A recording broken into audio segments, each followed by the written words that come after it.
Donut Talk, talking about things we usually don't talk about.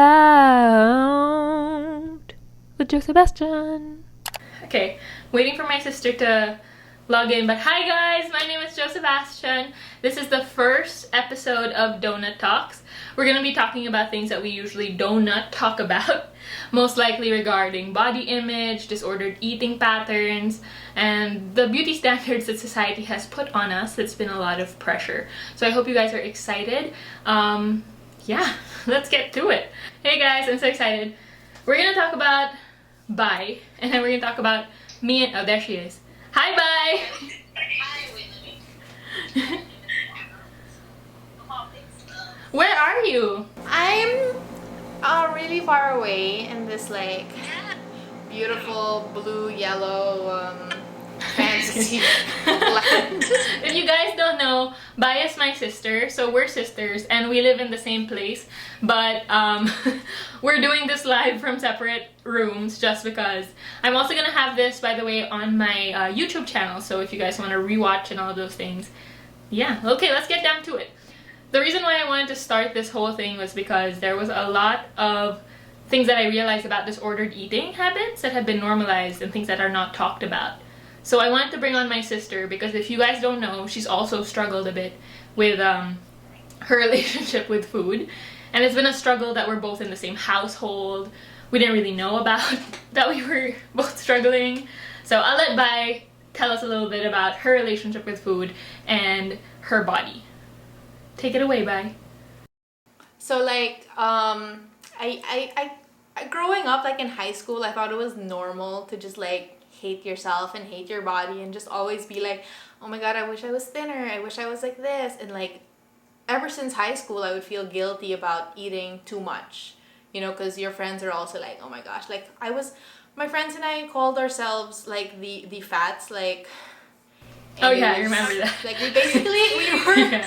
Oh my gosh, it was you know, like we basically were like, you know, kind of putting like stuffing our faces on this like, oh my gosh, yes, so exciting, so much fun, but really like we would feel so guilty about it, and it was kind of like, you know, we were kind of making fun of the fact that we were like stuffing our faces, but like at least me on the inside it was like, why are we doing this? So like ever since I was in high school, it was always like, you know, it was kind of like yo-yoing, you know, sometimes if you felt better about yourself, you'd kind of want to eat better. I don't know, it was a weird thing, but also like looking back, I thought I was so fat, but that was like the thinnest I'd ever been. I have a photo of myself where my head just looked like it was not part of my body because it was so big, and my body was like tiny, you know, it was weird. And that's when I was like, but it's also like, it's not normal. But it was really like in college when I was like, I want to eat healthier, la la la la la, and then I was trying out different diets, and then oh, I remember when we started doing raw food and like Banana Island, because a lot of the things that Bai and I went through are the same things, because one, we lived together, and also because whatever like she would do, like the information that we would get for each other, it's just like, oh, I saw this, it's like, this is what you're supposed to do, and they're like, okay, let's do it, let's do that. And so we did like, Bai was doing raw vegan, and then we were doing like bananas only. It was intense. And we were like, we're so healthy, but yeah, that was like, yeah, like for me it was like eating, like trying to be this perfect raw vegan. I was like, I'm gonna be fully raw, you know, all that jazz. And then we went to like this expo, and then I kept asking these people, I'm like, yeah, but what heat was it, like what was it heated to, like what, when it would, until what temperature? And my sister, like I think it was Jell, she was just like, yo, like, you know, like calm down, because I like looking back at it, it's just like, yo, food should not be that complicated that you're like, what temperature was it heated at, you know, it's like, that's toxic. That like me trying to be super duper 100% healthy was just the worst thing that I could do for myself.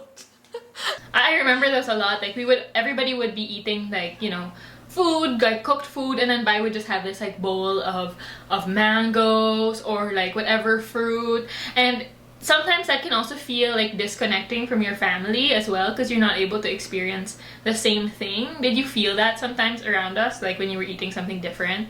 I mean, for the most part, I still was enjoying the food that I was eating. It was for me like any time I would like outside, socializing, like that's when it was kind of weird.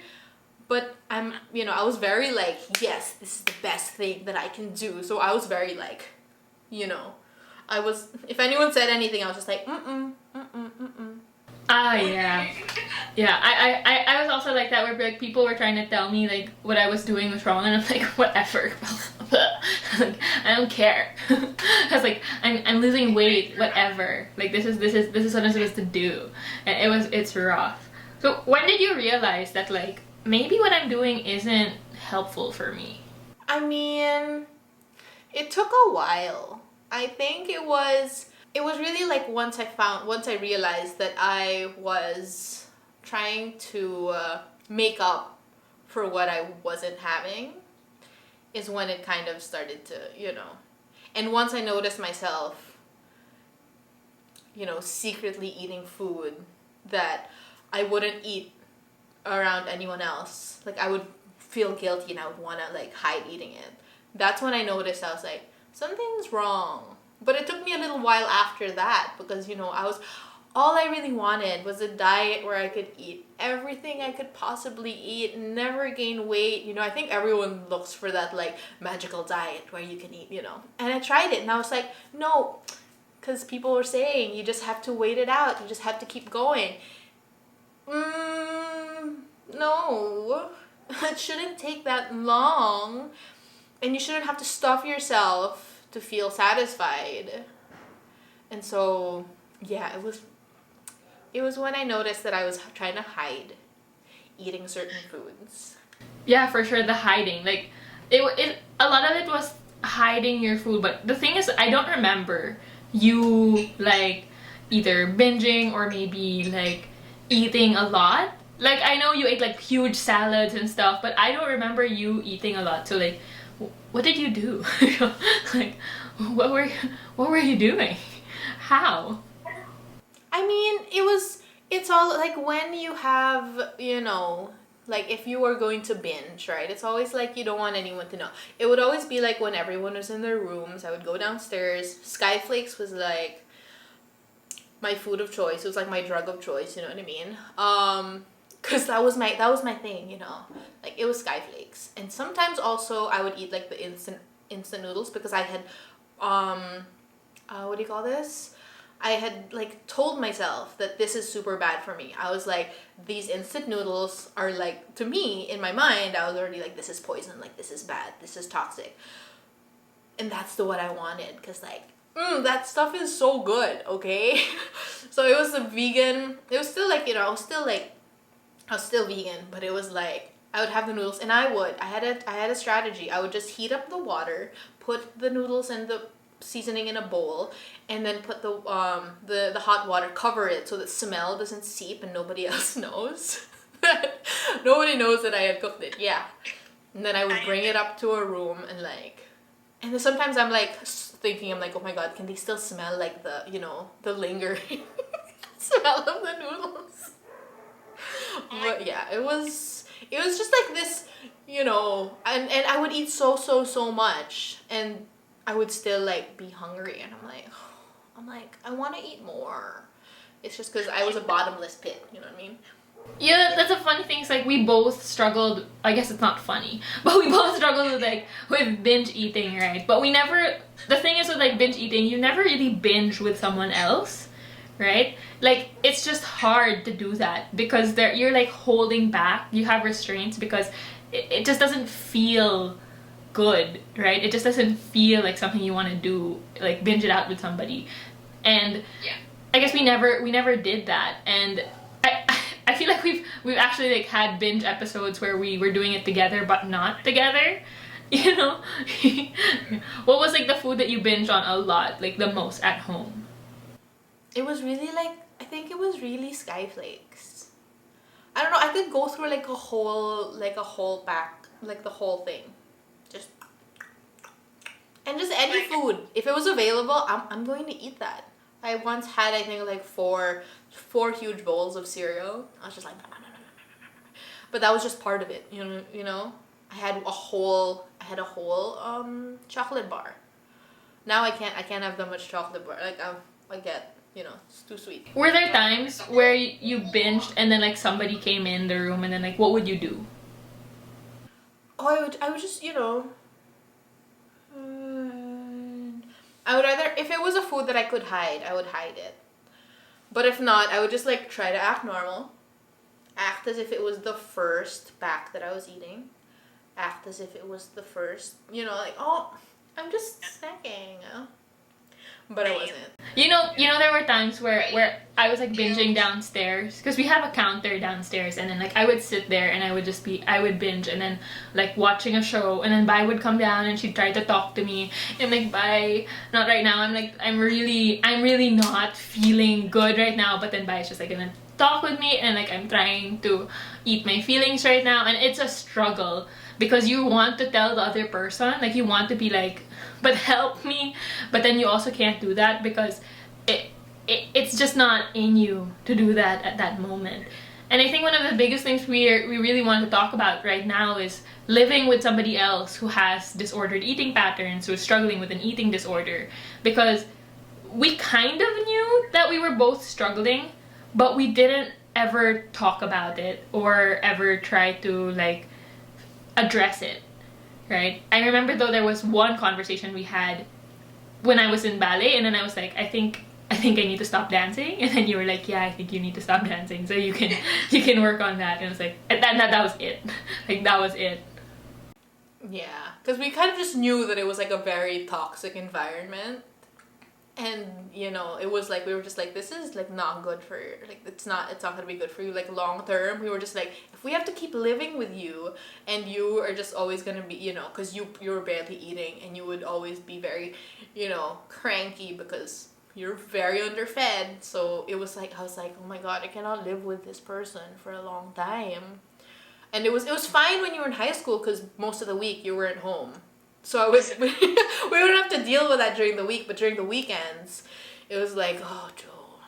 And we were just really coming from a place of concern of like, we don't want you to have to live like that forever, And I think also to touch on like living with someone with disordered eating patterns or an eating disorder, I think because it's actually so common, and that like I think a lot of my friends, I feel I can see, these little things because of my experience. I notice that, okay, this person, like it's, you're able to see the little things that other people do that they don't really realize is it's part of like disordered eating.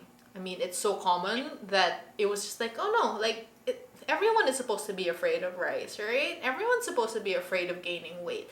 It was so normal that I guess we at some point we were just like, it's part of life, right? It's super normalized, and I think that was a big part of the struggle, because if you're dieting, people are always like, yes, good for you, you're dieting. Oh yeah, she's diving into the donuts. That's the mango bacon one. By the way, guys, our donuts are brought to us by Greenbar. Thank you so much. These are vegan donuts. This is the strawberry cream filled. You have a maple bacon, and then there's a coconut cream, coconut caramel as well. So I'm excited because I love donuts and a sprinkle room. But yeah, so like disordered eating habits are so normalized. Like it's the automatically thought, or like, oh yeah, it's okay. Oh, finally you're not eating rice, or like, yay, you're not eating any more processed foods or anything like that. Like all of a sudden, it's just something that you have to do. Like, like it's part of your life, and a lot of that factors is because of family as well and society, right? Like if your parents were dieting, you'll most likely be dieting because that's what you see, that's what you saw, right? If like your mom is, not talking about our mom, okay, but actually that's actually something I wanted to ask you also, because I don't have much recollection. But did you remember like mom dieting before or anything like that? Yeah, I do. Because, like, I remember she went on the self-page diet. And, Oh, yeah. We have the books. Yeah. Yeah. And also, like, Dad at some point was there. I distinctly remember there was a time that he was like, just give me, like, he was like, give me until September. I'm gonna lose all this fat. I'm still waiting. But, you know, I think that's when I realized that it's really just, it's a lot more complicated, you know? It was in high school. I was like, losing weight is a lot more complicated than just like, just give me if, you know, if it was that easy. You know? Yeah, if it was that easy, nobody would be struggling with their body image, disordered eating patterns. But because diet culture has made it so hard, right? They like sell us all of these things, and it's crazy. We fell into a lot of the things that they sold. Like, it's insane. But I think what I really want to like dive into is like living with each other and having like those types of thought patterns. Because if for those who don't know, I'm pretty toxic in the sense that I'm incredibly competitive in the worst ways possible. Like I'm competitive in the wrong things. Like, oh, okay, bye. You can tell them from your perspective, because I might sugarcoat. Yes. I mean, I'm like super. I'm like the opposite of Joe, where I am super not competitive. And for me, like people that are super competitive, for me, like that's toxic because I don't like that energy of like I want to be better. I want to be better than you. I want to be the best. Because for someone to be the best, everyone else has to be less than. And I always hated that idea of like, you know, and it was always like if you're Joe's sister, you are not allowed to get thinner than her, okay? There are things you're not allowed, like, but she has accepted that, you know, I will probably always be stronger than her, but you know, it like no one else, like she would be like competitive with Gel. Like she was like, Gel would joke that, you know, it's not funny to joke about an eating disorder, but Gel was like, I'm gonna be anorexic, so I'm gonna be thinner than you, and Joe's like, no, you know, I'm gonna be more anorexic.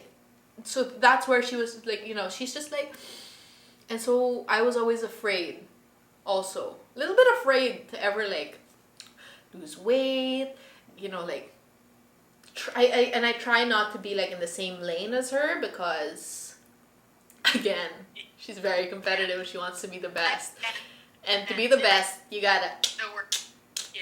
not I'm the pretty much people. like that's in the worst ways possible. I was also competitive with my best friend in eating. Like we had fries, and then we had like a Zagu shake. Like we always had this, and then every time I would check, I'm like, is she done? Does she have less than me? Because I have to have more than her. Because I'm like checking. Like that's the part that I feel like is so toxic, and like I'm gonna like apologize to you right now, because I feel like I know in myself that a lot of the habits that I do is affecting other people, because I know how your habits affect me and like how your mood affects me as well. So I know that the way that I would act regarding my body and all of these things, like the constant body checking, the constant like, oh, am I eating enough? Like those things really affect other people. And it can really be hard to deal with, right? That's like, Yeah, I mean, like there was like Joe would always be like, I need to be thinner. I need, like, she would be like, I'm so fat and this and that, and I'm just like, okay, I'm a larger person than Joe. Okay, we're in no way the same. You know, I'm like, you know, but because Joe was already so slim, and she's like, I'm so fat, and we're just thinking, okay, if you think you're fat, what am I? You know, that was always my the way I would think, you know, because somebody else is like, I'm not enough, and they already look great, they look amazing. It makes you feel like, okay, maybe I'm not good enough, and I'm, you know. So for me, like, I really had to get to like find out like the root of like why I would feel less than, and I focused so much on just trying to fix my relationship with food for like a while. It was, you know, it was a journey. when did you think that you like really started working on your relationship with food, where you were just like, you know what, screw it, this is like, something is wrong, I'm not doing something good for my body? When did you realize like, okay, that's it, I'm gonna start changing my mindset? I think it's been it was a few years, because I've been in a very good place for, I'm gonna say, at least like a year and a half now. This including last year? Like, do you count last year as a whole year, or? Yeah, I mean, I think this was like one of the most difficult years too, to be like at home, anxieties at an all-time high and all these things. So if you made it through the year feeling good about yourself, hey, celebrate that, but yeah, because like when I would go to camps and stuff, I would just eat, and I wouldn't feel guilty. Like, I haven't felt guilty about eating food for, I'm saying, at least like maybe 2 to 2.5 years, because like there was a time that I was really like, I wasn't exercising much, because I knew that if I was trying to exercise, like, at least for me, I would think of it as like, I need to lose weight, and I needed to like remove my mindset from that, from like, I need to lose weight, to just like focusing on being able to eat food without feeling guilty about eating it. So it was like, like, I think the only exercise I ever did at that time was cycling. So I would just bike, and I was really just doing it because I enjoyed it, so I didn't think of it as a way to lose weight. I just saw it as something that I would do, I would enjoy it, and I just would ride and just have fun. So it was really like, I was like just taking away that pressure for myself of like, you don't have to lose weight, you don't have to, it's not about what you look like, it's just about how you feel every time you eat something. And so I think it took a while. There was a lot of weight gain, but then I had to be comfortable with that. I had to be comfortable with being a little more. There's more to love, And then I don't know, I guess I just, at some point it felt like I felt happy. I felt like confident in my body. I did not care anymore. You know what I mean? It was like, I don't care what you think, because I feel good. Like, you were always the most confident among the four of us. I mean, Jel is the most confident for sure. Like, she's out of this world confidence. But like, from the four of us, you were always the one who was like most confident in what you would wear, right? And like in like going out and stuff like that. That's how we perceived you. Was that how you actually think you were? Not all the time. Definitely not all the time. I mean, sometimes I would have to change, what you wear really does affect how confident you feel. Like, it's because it's your second skin, right? So it's like, it's so important to be like wearing clothes that make you feel good. So like wearing clothes that are too tight, that don't actually make you feel comfortable, make you feel more self-conscious. It's like, that's not going to make you feel good, because you're always just going to be thinking, oh my god, things are bulging, things are this. So it was, and like I shared before how confidence is like, because I was listening to a radio, I was like listening to the radio, and then somebody said that confidence is, it's not, like, you're not born with it, you have to practice it. And so ever since then, I've been like trying to practice confidence. And I think also, it's also the journey of like being fully yourself, and being like knowing who you are. Like, once you really know like who you are, like authentically, unapologetically, everything, that's when you kind of just don't care, because you're like, I know who I am. So if you don't like who I am, that's not my problem, that's yours. You know what I mean? Like, you can just move on. Like, that's fine with me.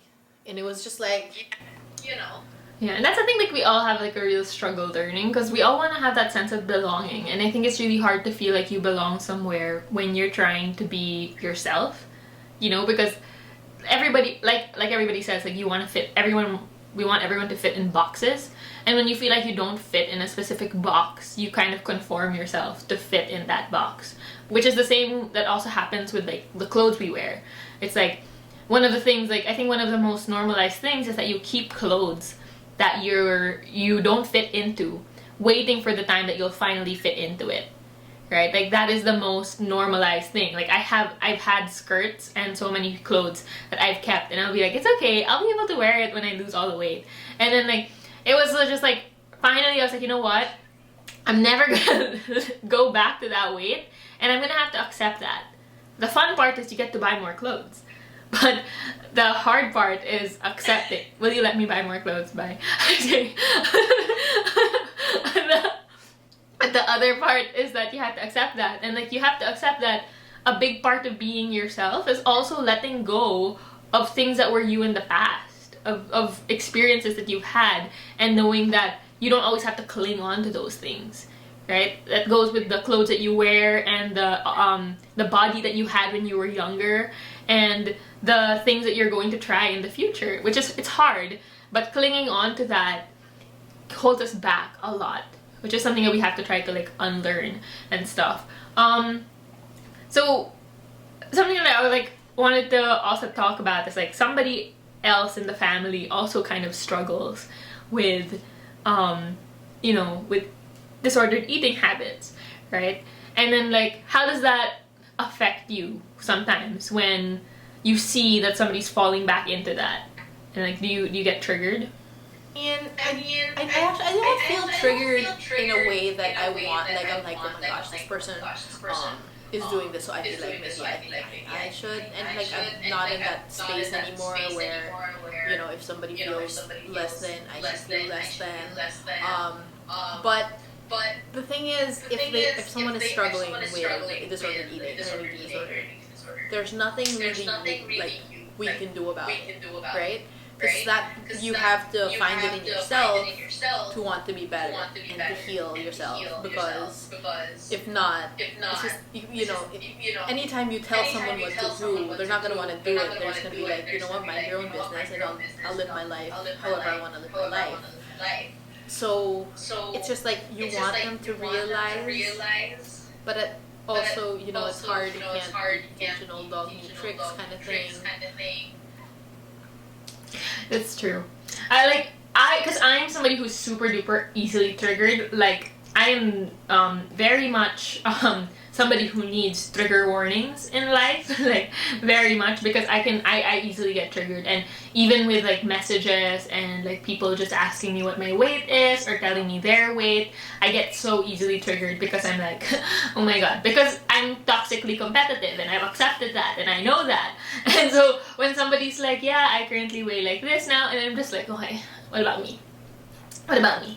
Right? And like if somebody is still struggling, like this is the worst part about like how I felt. It's like if somebody is struggling with a disordered eating pattern, I kind of want to be like, oh, I have to struggle more than them.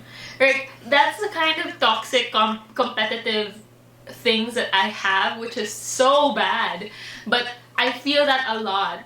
And sometimes when I see somebody who's binging or somebody struggling, I also kind of feel like going back to that. Right? And I think one of the biggest parts for us is that in our family there are a lot of people who go into diets and they never want to listen to, like, you know, one of the things that I discovered, nutritionist, dietitian. Yeah, like one of the things I discovered is your family's likely not going to listen to you, because I feel like it's because they know the crazy things you've done. Like when I'm like, oh, I've seen that person like pee their pants, or like I've seen that person like roll down the stairs. Okay. Why am I gonna listen to that person, right? Like, why am I gonna like, they've seen you in all of your life. So I feel like that's one of the factors too why they don't want to listen to you. The thing about living with somebody who is struggling with a disordered eating pattern while you're doing it too, what's like the most stressful thing about it for you? I don't know, for some reason it's kind of comforting to know that, like, you know, it's kind of like I'm not the only one. You know, a lot of people suffer with disordered eating or eating disorders, and they feel alone. But living with someone that is also struggling kind of gives you a bit of comfort, thinking, you know what, you're gonna be okay. You're both struggling. You're not alone. It's that, you know, you're like, it's okay. It's not just me. Other people, you know, and at least like from the beginning of disordered eating, and once we were able to like discuss and like talk about it, be open about it, I think that was also like very healing. It was very good for for me to like confess or like tell someone that I have a problem, and then someone like you also had a problem, and it was this mutual, bonded through mutual trauma. Yeah.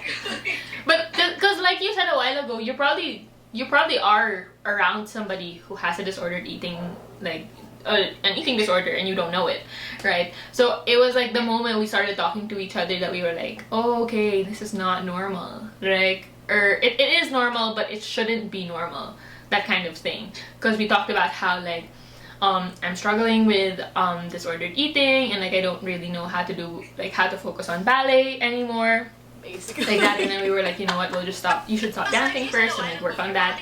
So like we kind of went through that thing where realizing it was normal, but it shouldn't be normal. And something that most people don't probably know is that eating disorders are usually predisposed in families, right? So if your sister has one, or your mother has one, or someone in your family has one, you're more likely to get or to experience one. One, because of the environment and the things that you're going through. And that's the most important thing, because we also notice like in a lot of the things that I try to catch myself with now is how is my younger sister going to react to this, right? Or how is she going to take this? Because she also is around friends and people who are struggling. So if us as well is struggling right now, she'll likely develop the same things that we're going through. Like, right? And like you could see sometimes that it really goes into them like that. I guess like before we like finish off this conversation, let's like just talk about one thing that I want you to like share with everybody. What is the one thing that you wish everybody knew about eating disorders that we do not talk about? Like it is that, really that it is very common. Okay, and it's nothing to be ashamed about.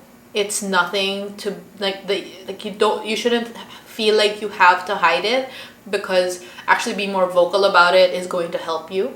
It's going to help you find people that will help you heal yourself and like recover.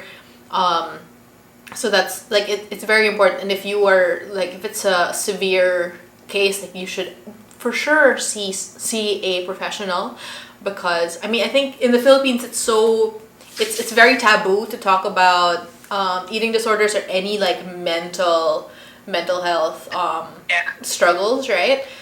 But we should normalize like going to therapy, talking to someone about our problems, because that's what's gonna help us. If you bottle in like how you're feeling, like at some point you're just going to explode, and you're just gonna be doing like a lot of internal damage that you don't want to be doing. If you can avoid that, try to fix it. Come on, you can do it. You can do it. And also like, yeah, you got this. The biggest thing is to first realize it, and then from there you can go forward. Because if you don't realize it and you don't talk about it, and I know it's hard to say that, like, just talk about it, just open up, because we also live in a world where our family members have so much to talk about with us. Like, they have so much input on your life, right? Like, everybody just loves to we're spilling donuts, not tea. No, but like, because like your family members are the closest people you have, and they're most likely the people who are going to hurt you the most with the words that they say and the actions that they do against you, right? And then like, especially when holidays and stuff, like we have a lot of relatives who the moment they see you, they will comment on your body. They will tell you gained weight. They will point out every flaw you already are stressing about, right? And like, we all struggle with that. And one of the biggest things to remember is that you have to remember that it's not always about you and how you feel about your body. A lot of the times it's because of the system, the standards that were around, and to recognize that those are the factors that's making you feel that way is a step towards like, okay, you know what? I'm gonna work on that. I'm gonna work on that and like get rid of those things, because it's not about me. It's likely about the pressures in society that we're in. So yeah, you're not alone. Sadly, you're but not like a tip, because I like with family, right? If we had a family gathering, and there was this one tita. I'm not gonna say who, But it would always be like, oh, you should know. You have to, like, maybe you need to diet. You need to lose weight. You got bigger. And this tita, so every time I would like, my anxiety, like every time we would have to have dinner with them, I'm just like, oh my god, you know, like I have to mentally prepare myself because, oh my god, this tita's gonna be there.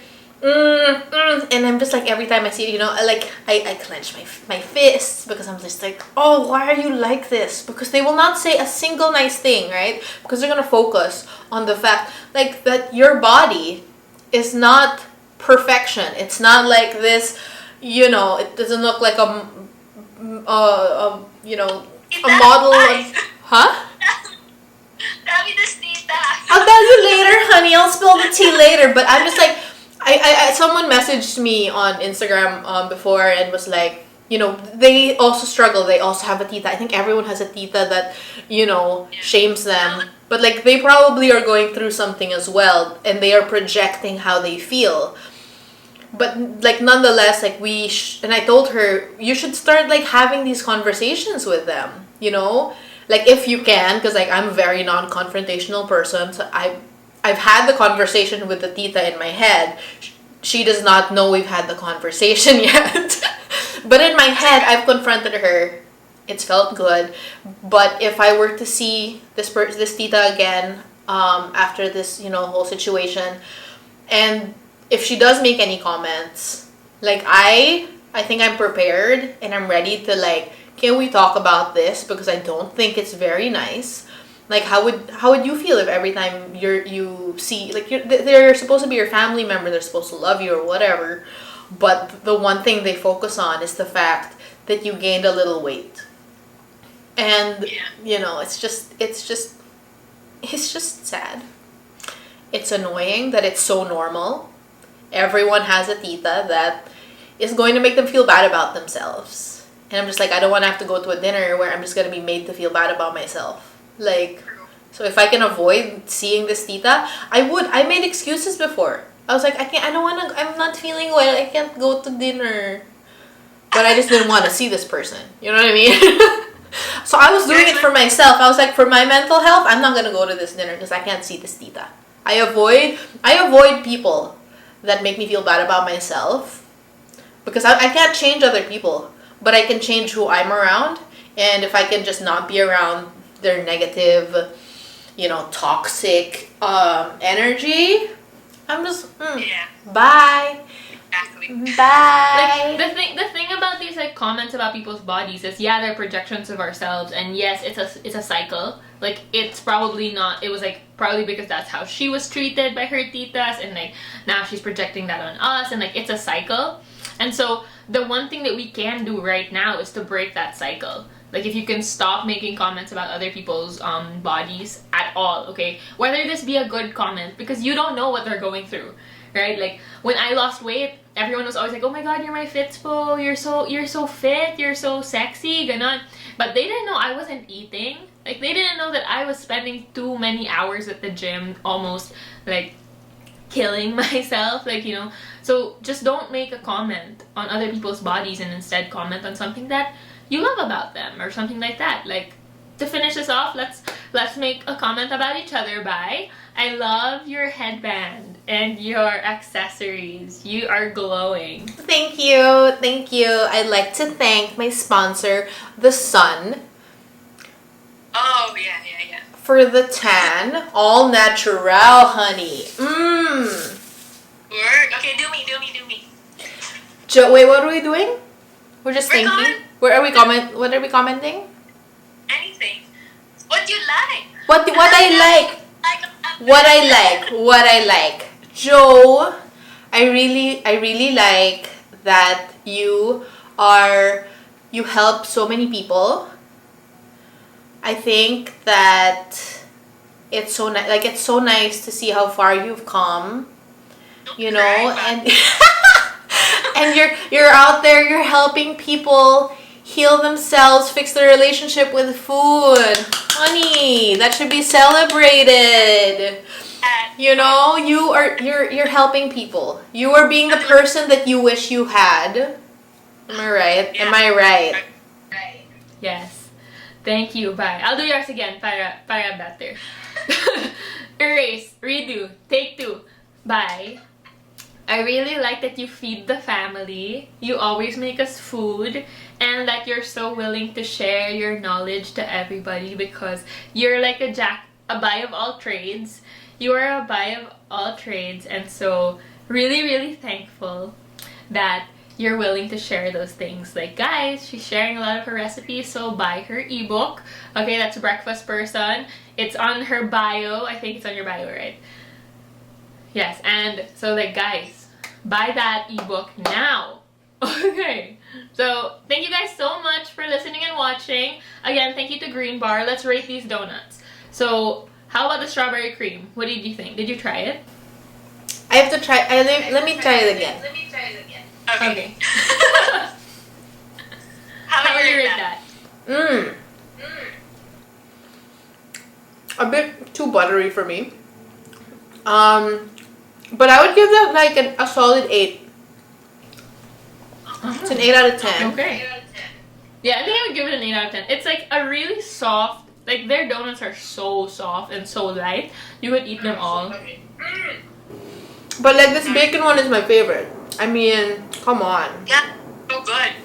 I give that like a 9.5.